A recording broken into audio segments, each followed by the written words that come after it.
বন্ধুগণ, আপনারা দেখছেন খেজুর গাছ। খেজুর গাছের গোড়া এটা লম্বা হয়ে উঁচুতে উঠে গেছে। দেখুন খেজুরের পাতা দিয়ে অনেক কিছু তৈরি হয়, যেমন পাটি তৈরি হয়, মানে বিছানা। খেজুরের পাতায় বাড়ন তৈরি হয়, অর্থাৎ ঝাড় দেওয়ার জিনিসপত্র। খেজুর গাছ দু রকমের হয়, একটা হচ্ছে পুরুষ গাছ, একটা মেয়ে গাছ। এটি মেয়ে গাছ। মেয়ে গাছে খেজুর হয়, পুরুষ গাছে খেজুর হয় না। দুটি গাছেই চুমড়ি হয়, তবে চুমড়ির মধ্যে দিয়ে খেজুর হয় একমাত্র মেয়ে গাছে। আর মেয়ে গাছে সাধারণত খেজুরের যে রস পাওয়া যায় সেই রসটা শেষের দিকে বেশি আসে, এবং পুরুষ গাছের রসগুলো প্রথম দিকে বেশি হয়।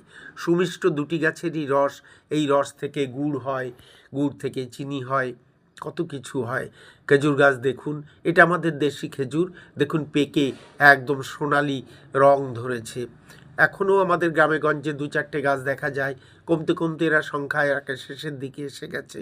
দেশি খেজুর খান, বাজারে পেলে কিনে খান, অত্যন্ত সুস্বাদু, যদিও বীজটা একটি বড়। আমাদের শৈশব ছিল খেজুর আম জাম এ ভরা। ছোটোবেলায় একটা হাফ প্যান্ট এবং গেঞ্জি পরে কোমরে একটা গামছা বেঁধে ঘুরে বেড়াতাম মাঠে টই টই করে। কোন গাছের খেজুর খেতে ভালো, কোন গাছের খেজুরের স্বাদ বেশি, কোন গাছের খেজুরের মাংস বেশি হয়, মিষ্টি বেশি হয়, সব ছিল আমাদের নখদর্পণে। সে শৈশব হারিয়ে গেছে। এখনকার বাচ্চাদের আর সে সব বিষয় নেই। বড়রাই তো ভুলে গেছে সব কিছু। তবুও খুঁজে পেতে খেজুর আনুন, সবাইকে চেনান যে এই খেজুর। দেখুন কাদি কাদি খেজুর, এটা পুজোয় লাগে, প্রসাদে লাগে, খেতে সুন্দর।